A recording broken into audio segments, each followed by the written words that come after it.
83 number درس منہاج المسلم، اس میں یہ بتانا چاہتے ہیں کہ تحریم النیاحت و جواز البکا، جب کسی کے ہاں میت ہو جائے، کوئی مر جائے تو وہاں یہ مسئلہ پھر ٹر جاتا ہے نا کہ لوگ روتے ہیں۔ ظاہر ہے کہ درد کے وقت، غم اور تکلیف کے وقت انسان کو رونا آتا ہے۔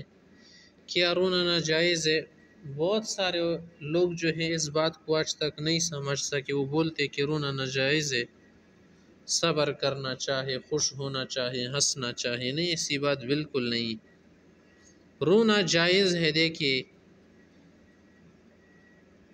واویلا کرنا، شکایت کرنا اور چیخنا چلانا وہ جو ہے ناجائز ہے میت پر۔ ایسی صفات بیان کرنا میت کی جو اس میں نہ ہو، یا کیا کرنا، اللہ تعالیٰ کی شکایتیں کرنا، اللہ تعالیٰ کے خلاف باتیں کرنا، اور اپنی گریبان وغیرہ کپڑے پاڑنا اور سر کے بال نوچنا وغیرہ نکالنا، یا اپنے چہرے پر کیا کرنا، پنجے گاڑ کے نوچنا، تو یہ ناجائز ہوتا ہے۔ یحرم النوح والصراخ علی المیت، میت پر چیخنا چلانا، واویلا کرنا ناجائز ہے، لقولہ صلی اللہ علیہ وسلم ان المیت لیعذب ببقاء الحی، کہ میت کو عذاب ملتا ہے اپنے گھر والوں کے رونے کی وجہ سے۔ رونے سے یہی مراد ہے، یعنی من نیح علیہ فإنہ یعذب بما نیح علیہ یوم القیامہ۔ دیکھیں،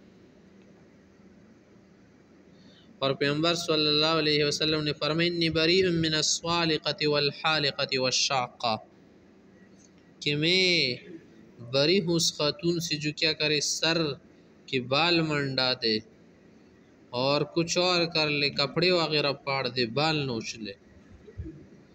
رونے کی کوئی مشکل نہیں ہے، کیونکہ ابراہیم رضی اللہ عنہ جب وفات ہو گئے تو پیغمبر علیہ السلام کی آنکھوں سے آنسو جاری ہو گئے، تو اس وقت فرمایا، ایک صحابی نے کہا کیا آپ بھی روتے ہیں یا رسول اللہ؟ فرمایا کہ رونا الگ چیز ہے اور چیخنا چلانا الگ چیز ہے۔ ان العین تدمع والقلب یحزن ولا نقول الا ما یرضی ربنا، کہ آنکھ تو روتی ہے، دل غمگین ہے، اور وہی کہیں گے جو اللہ کو پسند ہو، اور اے ابراہیم ہم آپ کی جدائی پر بڑی غمگین ہے۔ اس طرح پیغمبر صلی اللہ علیہ وسلم روئی تھے امامہ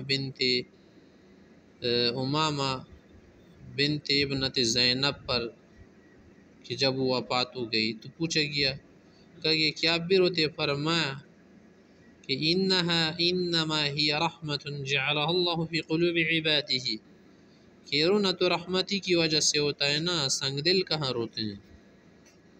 آگے مسئلہ ہے تحریم الاحداد اکثر من 3 ایام۔ مسئلہ یہ ہے کہ کسی خاتون کے لیے جائز نہیں ہے کہ وہ میت پر 3 دن سے زیادہ ترک زینت کرے۔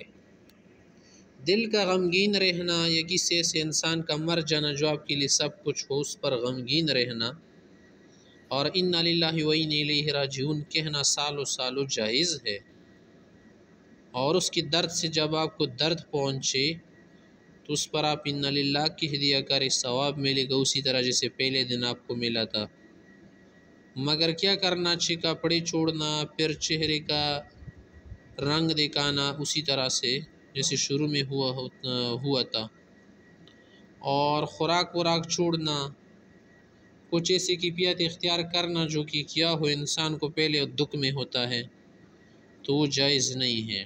ہاں، صرف بیوی کے لیے جائز ہے کہ اپنے خاوند کی موت پر 4 ماہ 10 دن غم کر لے۔ غم کرنے کا کیا معنی ہے کہ سرما نہیں لگائے گی جب تک آنکھ میں کوئی بیماری نہ ہو، مہندی نہیں لگائے گی، رنگین لباس نہیں پہنے گی جو کیا ہو کسی کو کھینچ لے اپنی طرف، اسی طرح سے زیب و زینت، آرائش، زیبائش جو ہے نہیں اختیار کرے گی، صرف زیبائش کی بات ہے۔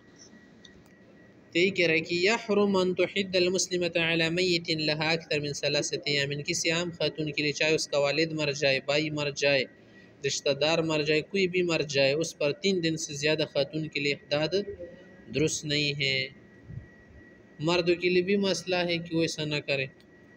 الا علی زوجها فإن تحد وجوبا 14 اشہر و10، صرف شوہر کی موت پر خاتون جو ہے 4 ماہ 10 دن تک زینت چھوڑ سکتی ہیں کہ اس کی پوری دنیا تھی جو کہ ختم ہو گئی۔ حدیث شریف میں دیکھیں قرآن سے بھی اس کے احکام آئے ہیں۔